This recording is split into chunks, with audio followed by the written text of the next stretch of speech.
बिस्मिल्लाहिर्रहमानिर्रहीम। अस्सलाम वालेकुम। दोस्तों, एक वक्त था कि जब मैं छोटी छोटी बातों पर दूसरों से बहस में पड़ जाता, लड़ने लग जाता और मुख्तलिफ बातों पर परेशान होता भी और दूसरों को करता भी।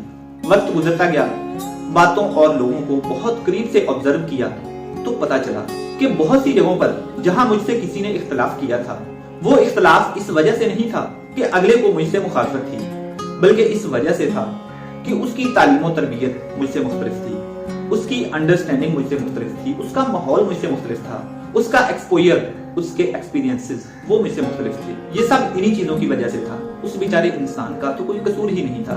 और बहुत सी जगहों पर जहां मैंने कोई बात किसी को समझाना चाहिए, कोई फायदेमंद बात जो मेरा दिल चाह रहा था कि अगला इस बात को समझ जाए, कोई मेरा अपना इस बात को समझ जाए, वो मैंने अगले को समझाने की कोशिश की तो उसने नहीं समझी। और इस बात पे मैं कई दफा बहुत परेशान भी हुआ और कई दिन तक परेशान रहा कि इतनी फायदेमंद बात मैं किसी अपने को समझाना चाह रहा हूँ और वो समझ नहीं रहा है। क्या वजह है, क्यों है ऐसा? उसका ज़हन इतना बुरा कैसे हो सकता है कि इतनी फायदेमंद बात को नहीं समझ पा रहा है? ऐसी बातों पर मैं बहुत कुटता और सोचता कि अगला फायदेमंद बात को समझने के बजाय मुझसे उलझता है, जबकि मैं उसका फायदा सोच रहा हूँ। तो वक्त गुजरने के साथ साथ बाद में मुझे ये पता चला कि ये उसका कसूर नहीं था।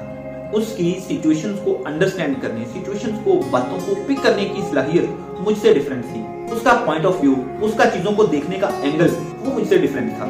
इसलिए जिस बात को मैं एक एंगल से देख रहा था, दूसरा उस एंगल से नहीं देख रहा था, इसलिए वो नहीं समझ पा रहा था। मैं यूं ही बिला वजह कुड़ा और उस बेचारे पे गुस्से हुआ कि वो क्यों नहीं समझ पा रहा है।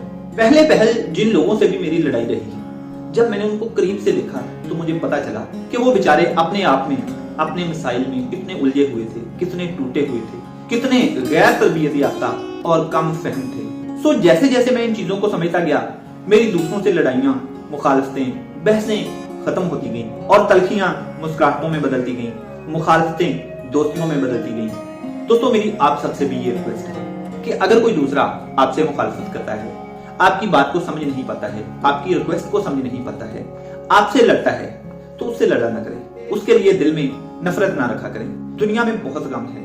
अगर आपको अल्लाह ताला ने सलामत रखा है, आप अब तक सलामत हैं, आप अब तक जिंदा हैं, तो इसके लिए अल्लाह ताला का शुक्र अदा करें। कितने लोग हैं जो आपसे पहले चले गए हैं, जो किसी न किसी हादसे में माजूर हो चुके हैं, जो आपके जितनी समझ और फहम नहीं रखते हैं। इसलिए दूसरों से मुखालफत ना रखा करें, लड़ा ना करें, बल्कि प्यार बांटा करें, मोहब्बतें बांटा करें, मुखालफतों को खत्म किया करें, तलखियों को मुस्कुराहटों में बदला करें। और ये जो छोटी सी शॉर्ट सी लाइफ है, इसको ऐसे जिए, ऐसे लोगों की तरह, ऐसे बंदों की तरह जिए जो अल्लाह ताला को पसंद होते हैं। आप पीछे मुड़कर देखें, जिंदगी के 20-30 साल कैसे गुजर गए, आपको पता ही नहीं चला। और जो बाकी के 20-30 या 40 साल हैं, वो भी तो ऐसे ही गुजर जाने हैं और हमें ये भी नहीं पता कि 20-30 या 40 साल बाकी हैं भी या नहीं। इसलिए क्या करना है मुखालफतों से? आपने जो कुछ भी पाया वो भी इसी जिंदगी में आकर पाया, इस दुनिया में आकर ही पाया, इस दुनिया में ही सब कुछ छोड़ जाना है। तो आपका क्या जाना है? कुछ भी नहीं। आपका तो कोई नुकसान भी नहीं होना है। बस खुश रहें, मुस्कुराते रहें और मुस्कुराहटें बांटें। अल्लाह ताला आप सबको बहुत सी खुशियां, बहुत सी मुस्कुराहटें और कामयाबियां अता फरमाए। अल्लाह हाफिज।